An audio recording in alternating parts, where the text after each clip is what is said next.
Hi all, welcome to day 13 session, uh, wherein which we will discuss about appeals under GST, followed by authority of advance ruling, those process and on what matters we can obtain ruling, followed by various miscellaneous provisions. So broadly, we have three topics to discuss. As part of our first discussion, we'll discuss about appeals under GST, and based on the time, we'll split in between your after authority of advance ruling and keep miscellaneous session separately, or how the session progress will decide based on that. I'm sure all of you would have downloaded the material from the description link. We have the background material for your references, which is uploaded on the description link. You can follow the whole presentation through this material. Uh, to start with, appeals under GST. I'm sure all of you are all aware about a term called as appeal. Appeal is going against the order passed by the authority. Recollect our earlier discussions of demand and recovery, wherein which on demand and recovery we have discussed a order under section 73 or a order under section 74 or various penalty sections 129, 130, 131. We have various sections which comes out and gives the need for an order to be issued by a officer. Once an order is issued for the purpose of a penalty or for the purpose of non-payment of tax or a short payment of tax or as the case may be. Now, for on all those cases, if a assessee being aggrieved by the order, then the assessee's first choice would be, instead of paying the tax, closing the matter, and keeping it, hiding away from it, assessee, if has a genuine reason to fight, then the assessee would prefer appeal against the order. The preference of an appeal against the order will be discussed in this topic called as appeal under GST. So whenever there is a situation that an order is issued under section 73, in case of all those cases other than fraud, collusion, willful misstatement or contravention of any provisions of the act, or in cases under section 74 where an order is passed within the set time limit, that in case of a fraud, collusion, willful misstatement, where the assessee agreed to pay the tax interest, but he wants a waiver only on penalty, or a penalty is invoked under section 129 or 130, and an order is passed for which, and against those orders, yes, appeal can be preferred before an appellate authority. Appellate authority is different authority. Appellate authority is not an adjudicating authority. So there are two types of authority we see now. The authority who has a right to pass an order originally, then that authority would be treated as the adjudicating authority. Here we are talking of an appellate authority, where before that authority, a person who is aggrieved by the order of the adjudicating authority will prefer an appeal. Now, something very interesting to note over here is we have two kinds of appellate authority before the matter reaches the High Court or Supreme Court, as the case may be. All civil matters will go back to High Court and Supreme Court. But before that, we have two set of appellate authority. We have a first appellate authority and a second appellate authority. Certain matters from the adjudicating authority will go to first appellate authority and then go to second appellate authority. Certain matters will directly go from the adjudicating authority to straight away the second appellate authority. Maybe for those matters, for our discussion, we can say the first appellate authority itself will be a goods and service tax appellate tribunal. So in nutshell, the discussion would be the first appellate authority would be in certain cases commissioner appeals, in certain cases joint commissioner appeals. Sir, how I will know who's my first appellate authority? Very simple. If the order is passed by deputy commissioner or assistant commissioner, then the first appellate authority may be even joint commissioner appeals. If the order is passed by additional commissioner or joint commissioner, then the first appellate authority would be commissioner appeals. If an order is passed by commissioner himself, that is the original adjudicating authority is commissioner itself, is the person who is signing the order, then the matter will straight away go to the tribunal, goods and service tax tribunal, or otherwise called as appellate tribunal. So the decision to be taken over here is first appellate authority in some cases would be your joint commissioner appeals or deputy commissioner appeals. In certain, so I'm sorry, joint commissioner appeals or additional commissioner appeals. In certain matters, the first appellate authority will be commissioner appeals. That decision, who is going to be the first appellate authority, is purely based on who is your original adjudicating authority. If the original adjudicating authority is assistant commissioner or deputy commissioner, then the first appellate authority, in case if it is commissioner appeals, is most welcomed. But even in case if it is going to be your joint commissioner or additional commissioner appeals, then yes, it would be even accepted.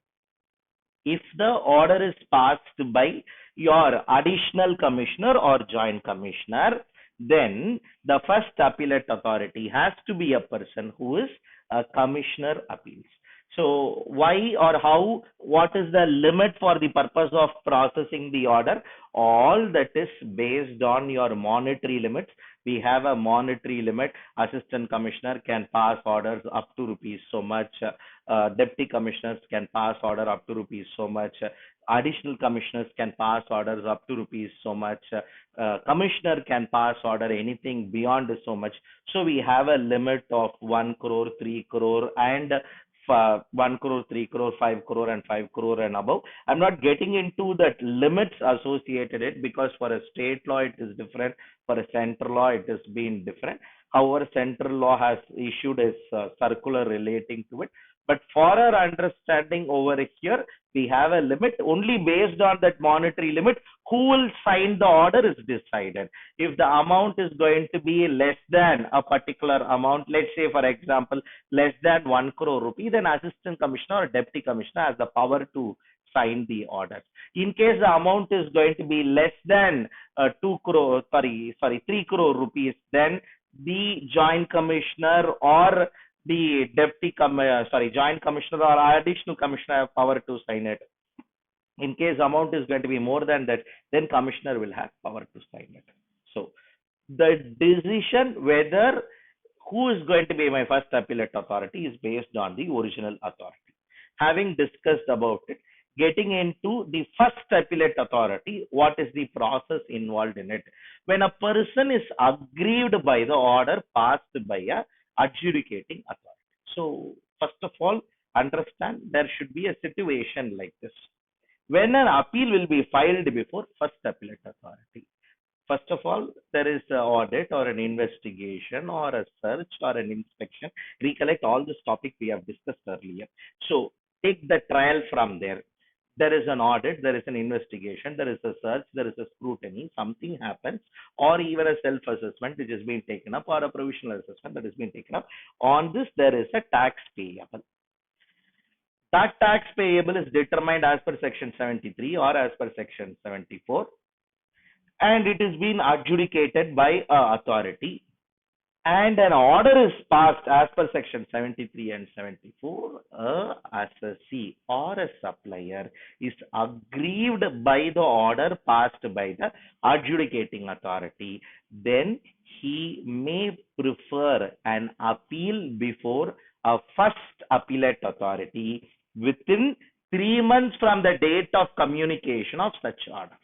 Within 3 months from the date of communication of such order, then yes, the assessee, if he is being aggrieved by the order, for example, there is a provisional assessment and that provisional assessment was over, or there is an audit. Let's park provision assessment. It will not be little more interesting.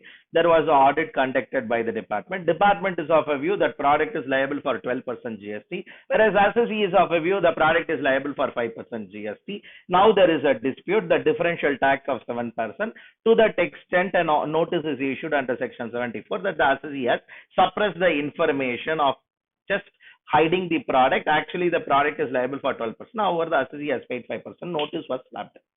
Assessee is of a very firm view that his product will be liable to only 5% because he has a precedent case law of earlier law. That ratio is applicable, and the correct classification principles which has been adopted, the rate of tax will be only 5%. At no stretch of imagination, it can be 12%. Then the assessee will be interested to fight the case. In that situation, appeal need to be filed within 3 months from the day in which the order is communicated to the assessee. Now, vice versa situation is also possible. There could be a situation an assessee accepted the order by the department. However, other authority above the assistant commissioner, may let's say joint commissioner, or it could be a revisionary authority based on the revisionary powers who review the order, and he finds that the adjudicating authority has omitted to discuss about certain facts or not touched upon certain facts, not touched upon the grounds, and if the reviewing authority finds, or the commissioner or anybody who's above the adjudicating authority is of the view certain areas are not highlighted in the order issued by the adjudicating authority, or in the interest of revenue they feel that this order is bad in law, then any authority who has been aggrieved by the order passed by the adjudicating authority, he may instruct a GST officer to prefer an appeal before the first appellate authority within 6 months from the date of communication of order. Now, kindly make a note, if assessee is agreed, he will want to make a further appeal, then the time limit is 3 months. If the department want to make an appeal, then the time limit is 6 months. This is one difference,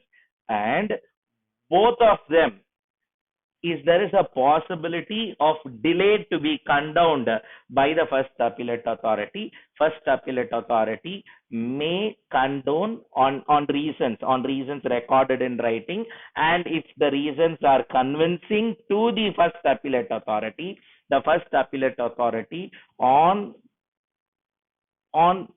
very genuine reasons which appeal cannot be filed, then yes, the first appellate authority can maximum condone a delay of up to 1 month. So 1 month delay is permitted, or 1 month delay can be condoned by the first appellate authority. A simple question will rise into your mind, sir, in case if there is going to be a delay beyond 1 month, what will happen? Nothing will happen. Appeal cannot be condoned by the first appellate authority. Power to condone itself is not available. Maximum he can condone a 1 month delay. Now, when it is coming back here, something very important to note over here is there is a complete waiver or automatic stay will be granted in case if a pre-deposit is being paid. Section 107 discussed about in its subclause will come out and specifically say in the order passed by the adjudicating authority, there will be two components. There will be something called as admitted tax. There will be something called as other than admitted tax. Admitted tax means that supplier is any case liable to pay. So he has collected and he has not paid. Admitted tax. In case of matters relating to admitted tax, the 100% of admitted tax, interest associated with it, penalty, late fee arising out of that order need to be paid by the person. 100% admitted tax and interest, if it is paid only, he can prefer an appeal. In case of portion other than admitted tax, 10% of the amount other than admitted tax need to be paid by the person.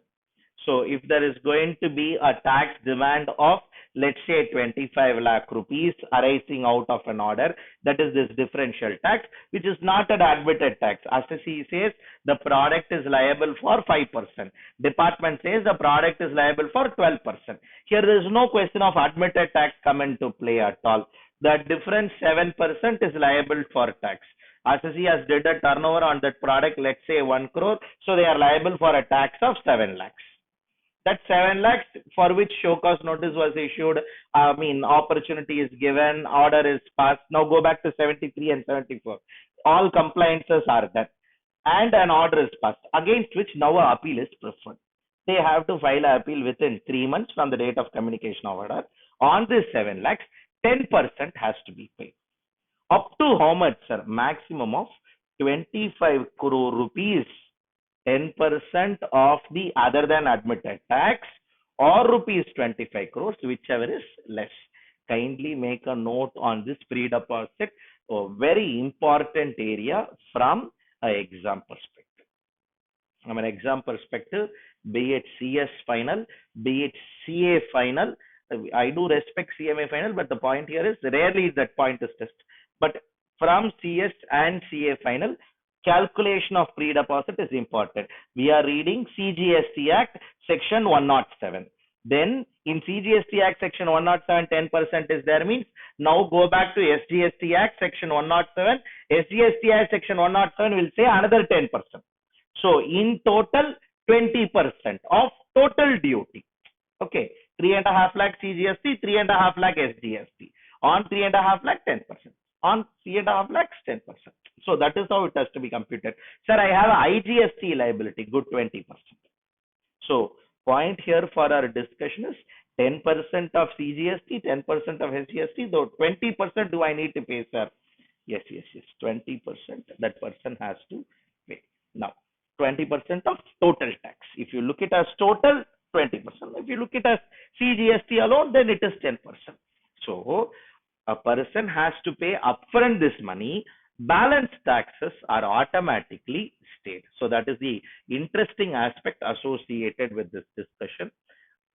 Once an appeal is being filed before the authority, form, procedure, all this has been there. I'm not stepping into all those aspects. That is not much warranted for our discussion. Once the appeal is being filed before the first appellate authority within the time prescribed, then an opportunity of being heard will be granted. A maximum of 3 adjournments is allowed. A maximum 3 adjournments is allowed, where for any reasons, where the authorized representative or any person who represents the assessee is or the supplier is not in a position to make it up for the hearing on the respective date, then yes, a maximum of 3 adjournments can be allowed. At the time of filing the appeal, necessary grounds and written submissions will be submitted. In case if they want to make any fresh grounds which was not forming part of the original appeal document, yes. See, what we mean by grounds here is grounds of appeal. In what reason? What was the evidences for you? What was the basis of conclusion? Or what is the strong point that makes your product is not liable at 12%, your product is only liable at 5%. That reason or that matter is called as grounds of appeal. So all this is forming part of your appeal documentation, the order copy, the pre-deposit challan, the challan memorandum, the challan form, the appeal form, form GST APL 1, followed by those basic information, statement of facts, memorandum of appeal. All these are all form part of your documentation, which need to be filed before first appellate authority. And first appellate authority, after reviewing it, after giving an opportunity of being heard, once the submissions are all over, appellate authority will either decrease the penalty or decrease the eligibility of ITC, or decrease your refund. On all these cases, he will give reasons for it, or he may also increase your demand or decrease your demand as the case may be.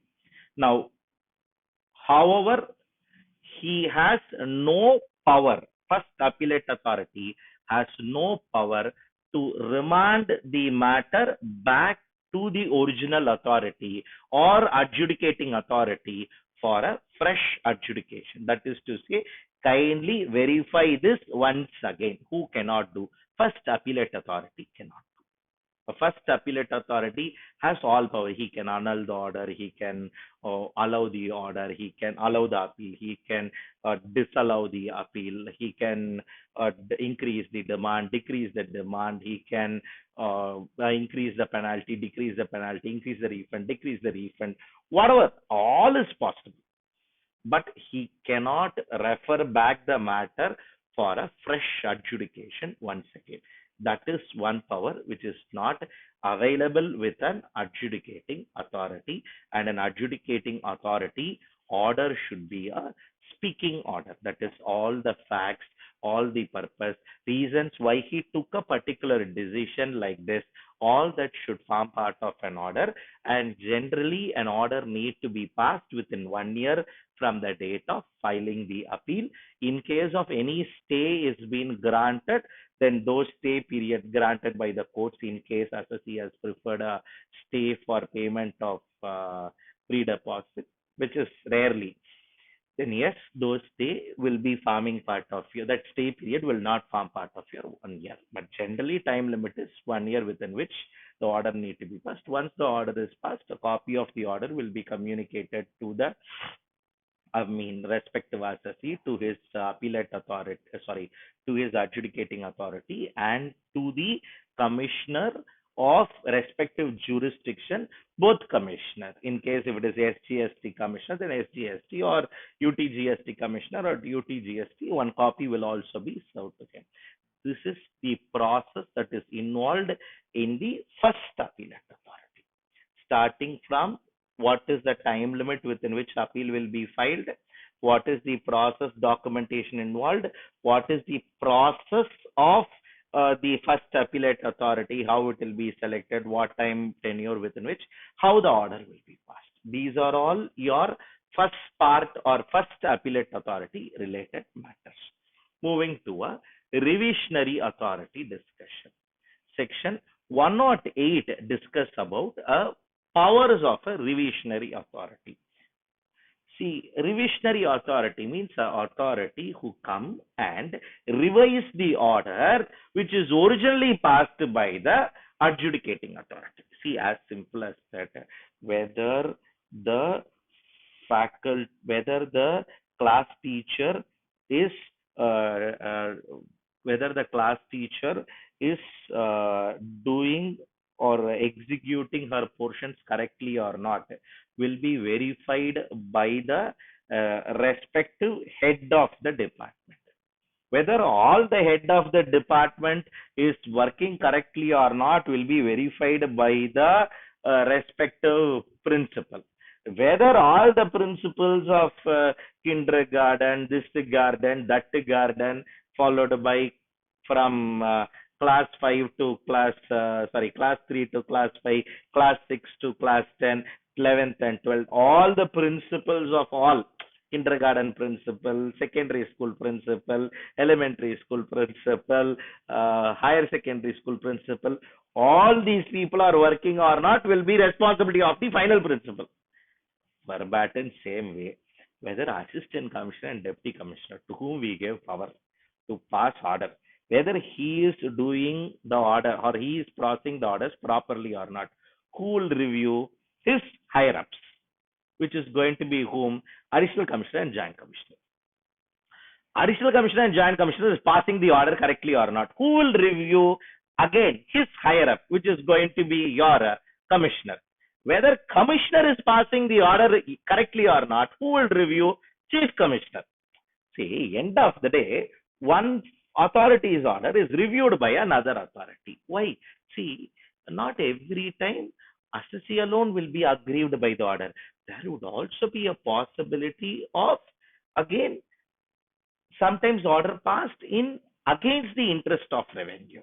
In cases where orders passed against interest of revenue, then this revisionary powers helps them. So it may be illegally orders obtained or orders obtained through some threat, or it may be genuinely certain documents might be forged and submitted to the authority, or certain important evidences are hidden away, and then order was passed. The new understanding came, or we have something called as C&AG, Comptroller and Audit General. They come to the picture and they want to highlight something. No, no, no, it should not be read like this. It has to be read like this, so that there is a differential tax liability, so that this order which is passed need to be amended.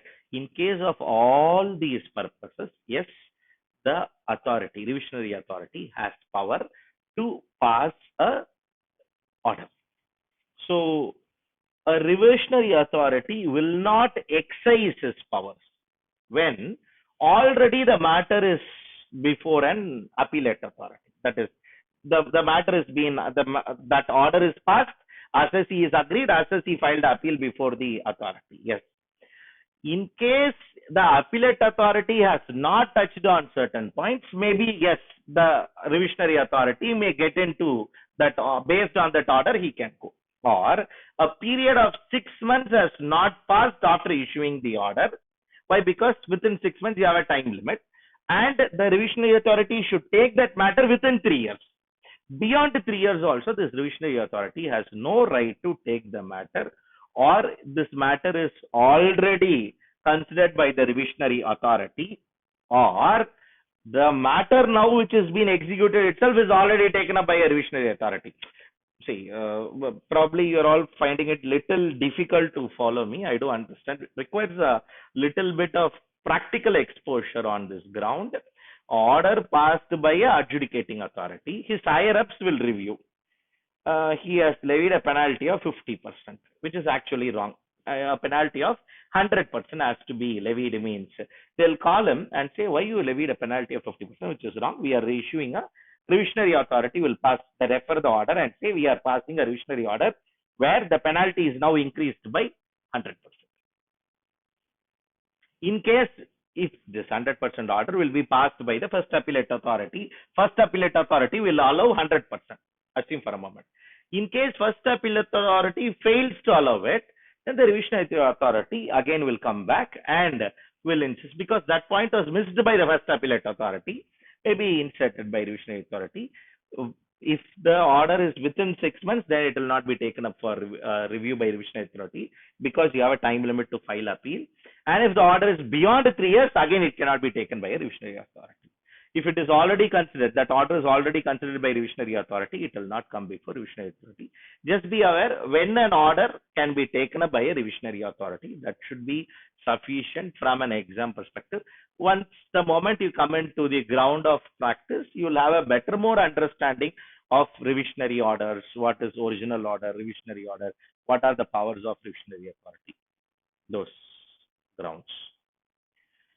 Getting into, after the first appellate authority, the second appellate authority, or otherwise called as appellate tribunal, Goods and Service Tax Appellate Tribunal, GSTAT. Like how you have your income tax appellate tribunal, ITAT, you will have a Goods and Service Tax Appellate Tribunal. Now, what is the constitution plan of this appellate tribunal?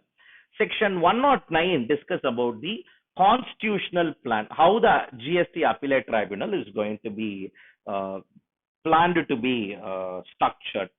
Now, as far as section 109 is concerned, it comes out and discuss, there will be a national bench.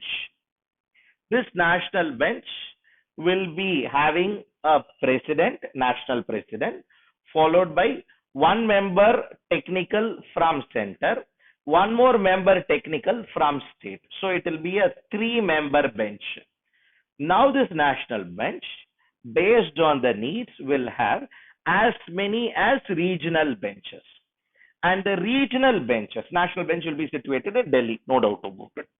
Now this national bench will be situated in Delhi, based on the regions. Maybe for northern region, one bench, which is Delhi will take care of it. Southern region, one bench. Eastern region, one bench. Western region, one bench. Central region, one bench. Maybe each region will have one bench. Maybe it may also have more than one benches based on the number of SSEs, bandwidth, all this.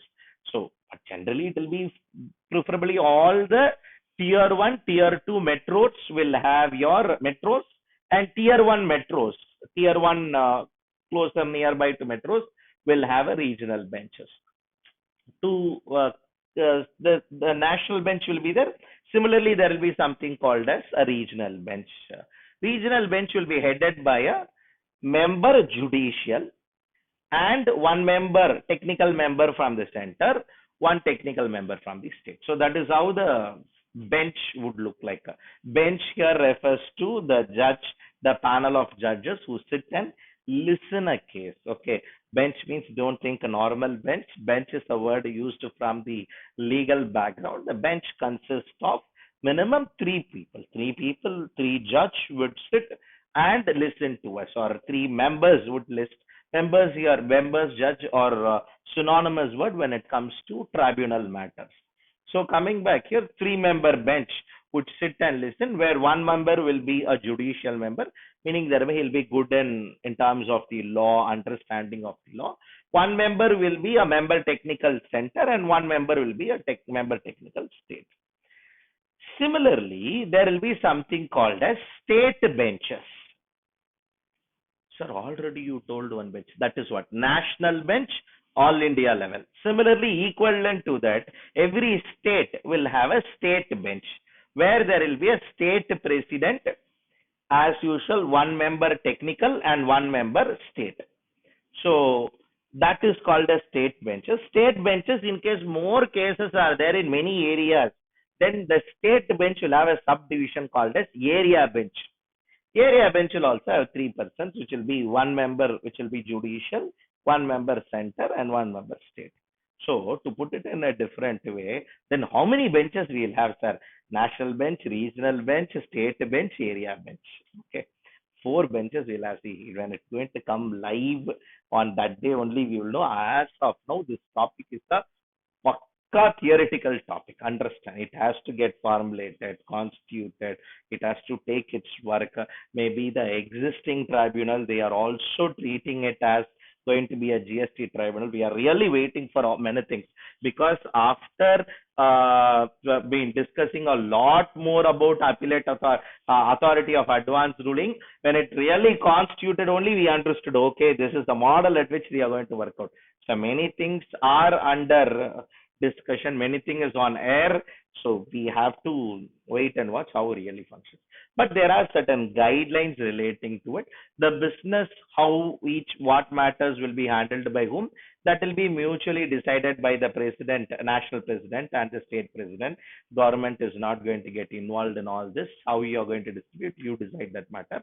But one clear instruction is, whenever in an order any matter relates to place of supply, there is a order. In that order, the subject matter of dispute or one of the dispute is going to be relating to place of supply. Then the matter will be adjudicated, or appeal will be filed only before national bench or regional bench. All matters, refund, ITC, differential in rate of tax, valuation issue, any issue other than rate of tax will be decided by your state bench or area bench. State bench or area bench will decide all matters other than place of supply. Place of supply and certain other businesses which is discussed among them will be handled only by place of supply, exclusively will be handled by national or regional bench. A place of supply issue cannot be handled by a state bench or an area bench. So this is one fundamental distinction between the state bench and the national bench, followed by the state and the national bench will distribute the work among themselves. The national president and the state president will transfer cases among themselves. Wherever they have differences of opinion, then the majority view will be taken, where wherever one member may be accepting a view, two members may be differing the view, then based on the majority it will go. In case of absence of the president or the state president, then any other member's view will be considered and taken up. However, here, if the matter relates to any ITC penalty for a value less than 5 lakh rupee, then it can be handled by a single member bench.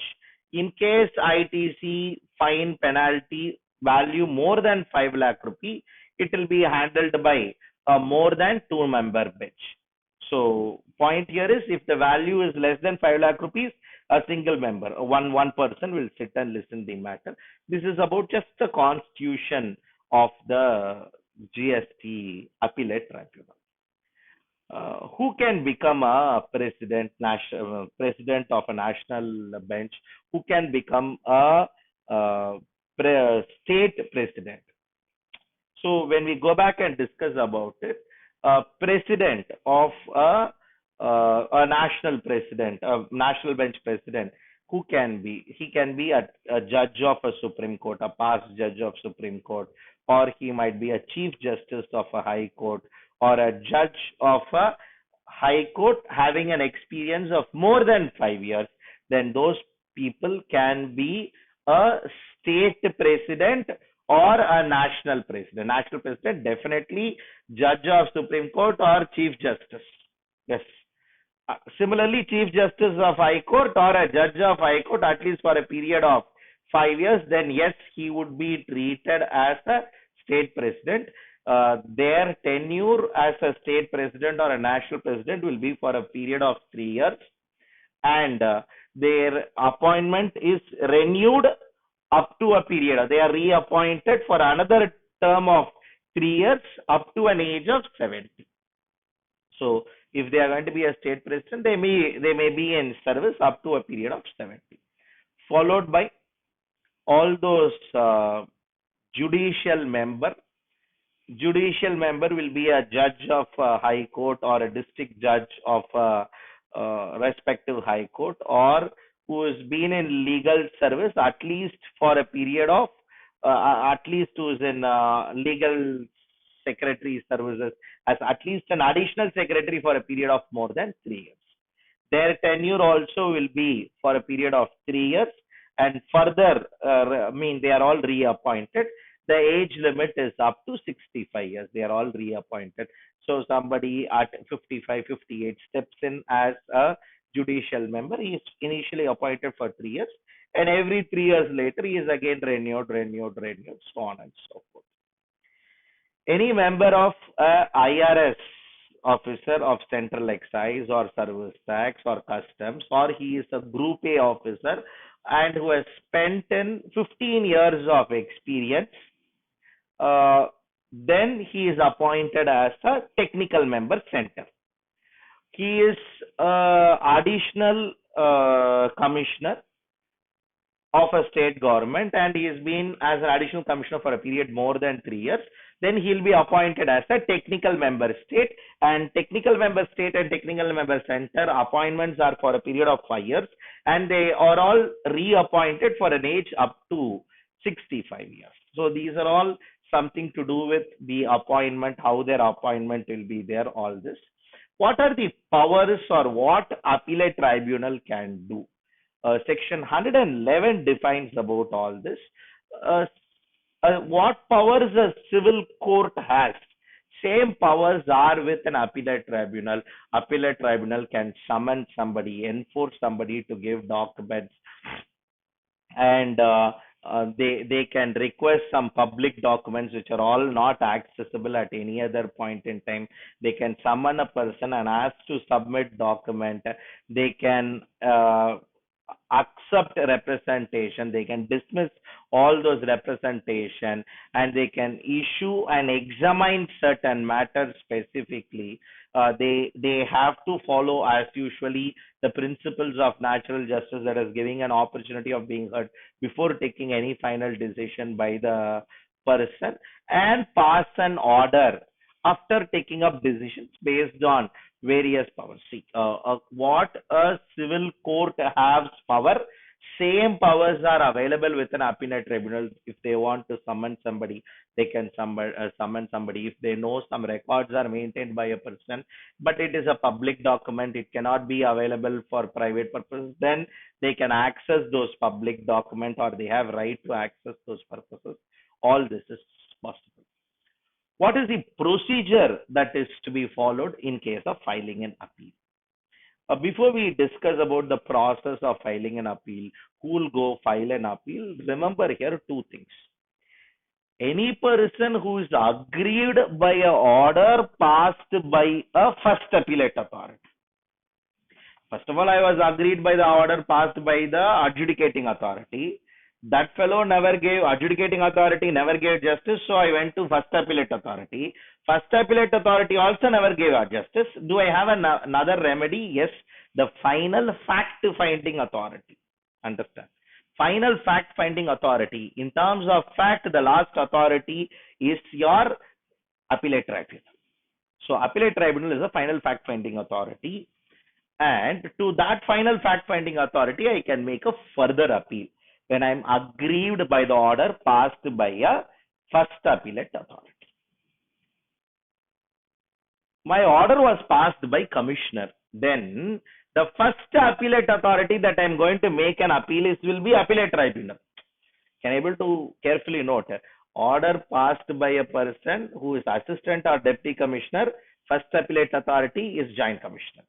Order passed by joint commissioner or additional commissioner, first appellate authority is commissioner. Order passed by commissioner, first appellate authority, appellate tribunal. Can able to understand that levels? So assistant commissioner, deputy commissioner passes order, joint commissioner is first appellate authority. Joint commissioner appeals is first appellate authority. Joint commissioner, additional commissioner pass orders, commissioner appeals is the first appellate authority. Commissioner becomes the adjudicating officer, then appellate tribunal becomes the first appellate authority. So any person who is aggrieved by the order passed by a first appellate authority, or any person who is aggrieved by the order passed by adjudicating authority who is commissioner, then he'll prefer an appeal before an appellate tribunal. He'll file the appeal within 3 months from the date of communication of order, as usual. Department, based on the revisionary authority, based on suo motu review by the authority, suo motu verification, suo motu method, if the government feels that the order passed by a officer, adjudicating authority or the first appellate authority is against the interest of revenue, then department will file an appeal before appellate tribunal within 6 months from the date of communication of order. Within 6 months from the date of communication of order, an appeal will be filed by the department. Now, as usual, the next question you all will ask, or I would also ask, can the appeal be filed beyond this time? Yes, appeal can be filed beyond this time. Very, very interesting to notice. Appellate tribunal can condone any number of delay. See, make a cross verification. A first appellate authority can make only a condonation of delay up to a period of 1 month, irrespective of government appeal or irrespective of departmental appeal or assessee's appeal. Here, any delay can be condoned, followed by, if can appeal be rejected by the appellate tribunal? Yes, if the amount involved is less than 50,000 rupees, preferably in case of matters like refund, input tax credit, government may discourage the filing of appeal. However, in case of appeal preferred by the government or appeal filed by the department, the assessee is allowed to submit his cross objections. Assessee will submit his cross objections before the appellate authority within appellate tribunal within 45 days from the day in which he received the notice. So these are all the procedure. Once the appeal is being filed and the appeal is being accepted, this appeal is being filed will be accepted. A particular form is there. That form need to be used for filing the appeal. There is a fees that need to be paid by the assessee in case of filing an appeal. When it comes to first appellate authority, which is within the department, no appeal fee need to be paid. However, assessee suppliers has to pay appeal fee. Government is exempted from paying the appeal fee when it comes to the filing of the appeal is concerned. Once the appeal is being filed, along with the necessary documents, application file, or the order copy, original order copy, first authority appellate copy, or show cause notice, original order copy, all those grounds, reasons, submissions, evidences, all will be made submitted before the authority. The respective member of the tribunal will read through all this and comes and makes an application before it. Before it, a small point to be noted, pre-deposit. Like the first appellate authority, is there is any pre-deposit that need to be made? Yes, as usual. Split the order into two. Admitted tax, other than admitted tax. Admitted tax, 100% of admitted tax interest has to be paid. Other than admitted tax, 20% of the tax need to be paid as upfront. Sir, I already paid it 10%. Good. That 10% is for first appellate authority. That 10% has nothing to do here. Fresh 20%.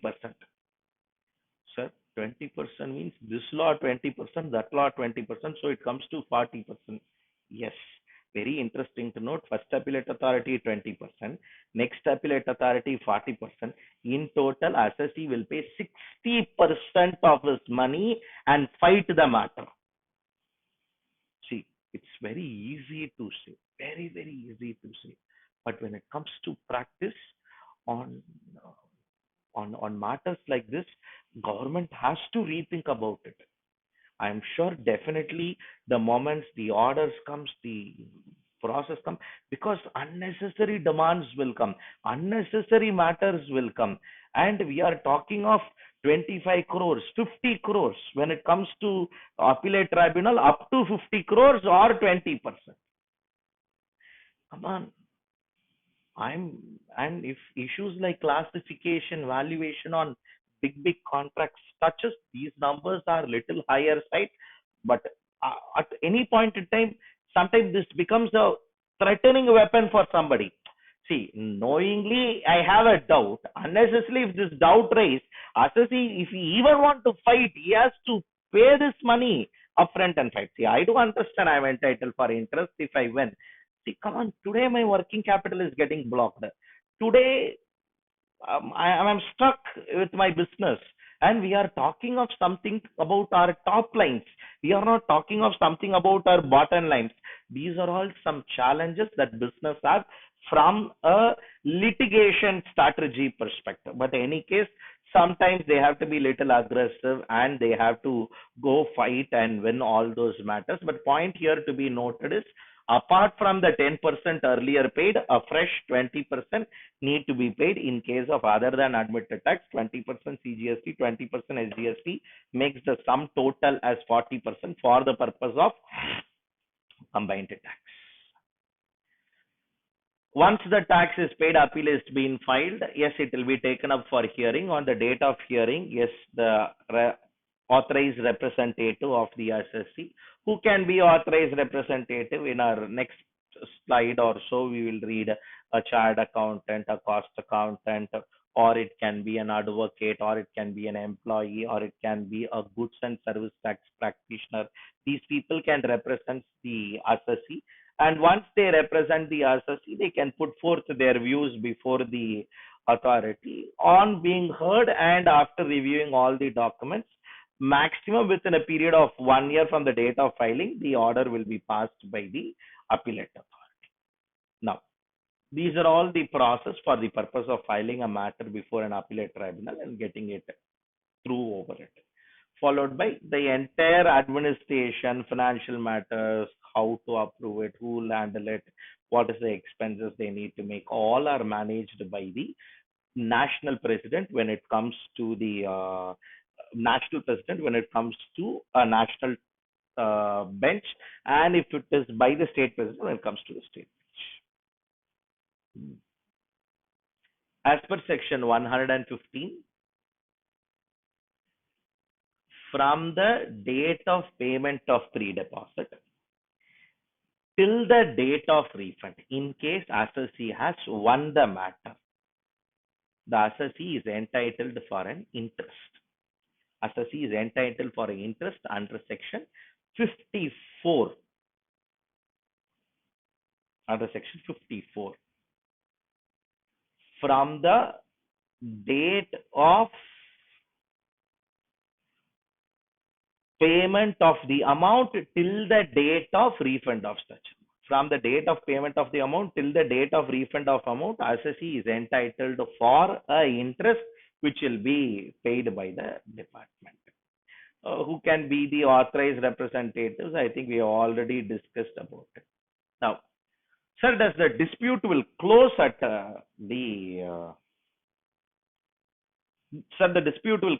the tribunal level? No.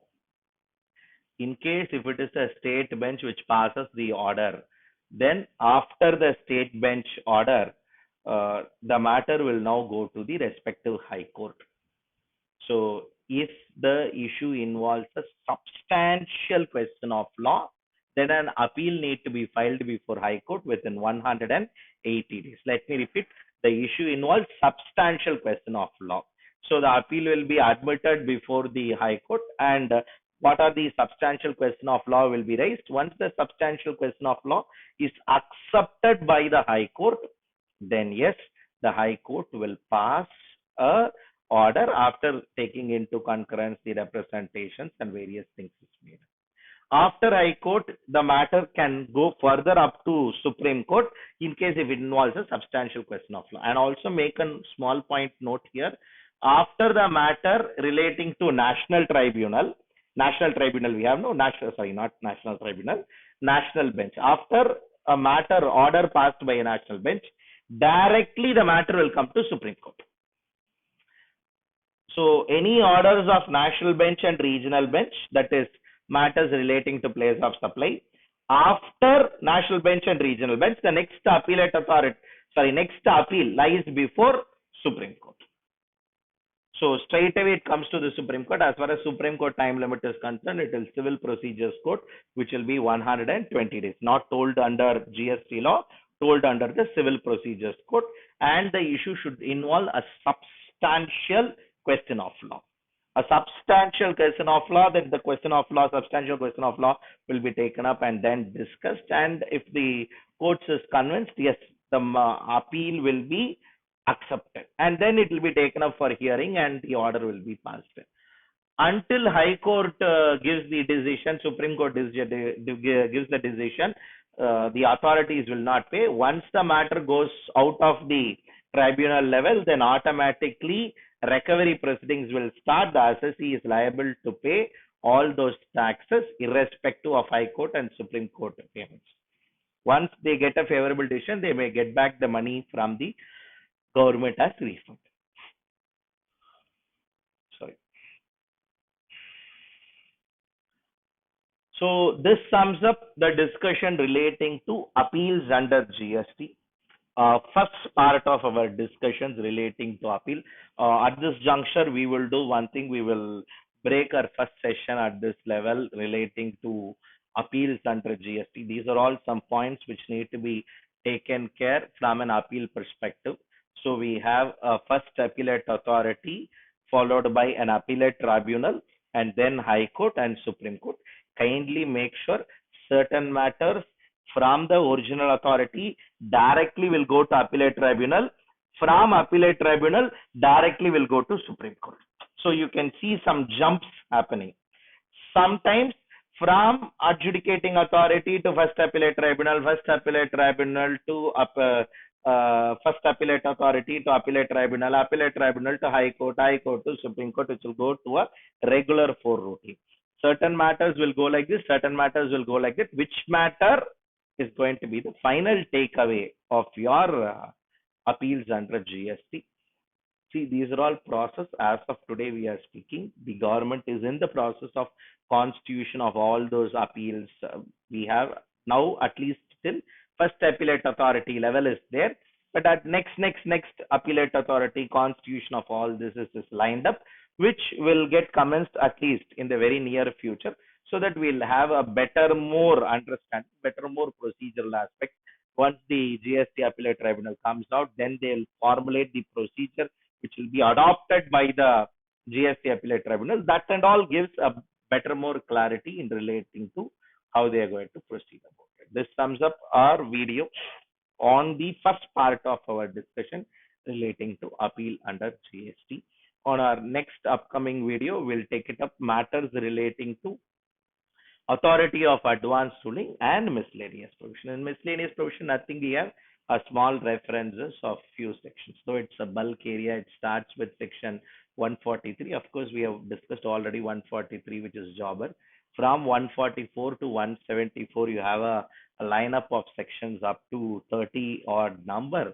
But in terms of content and very serious takeaway, you don't have any great takeaway which can be concluded maximum in 30 minutes or so. So we have another 1.5 hours discussion, 1 hour at least, a solid 1 hour plus discussions on your authority of advanced ruling and miscellaneous provision. So that concludes our discussion relating to on GST. Thank you.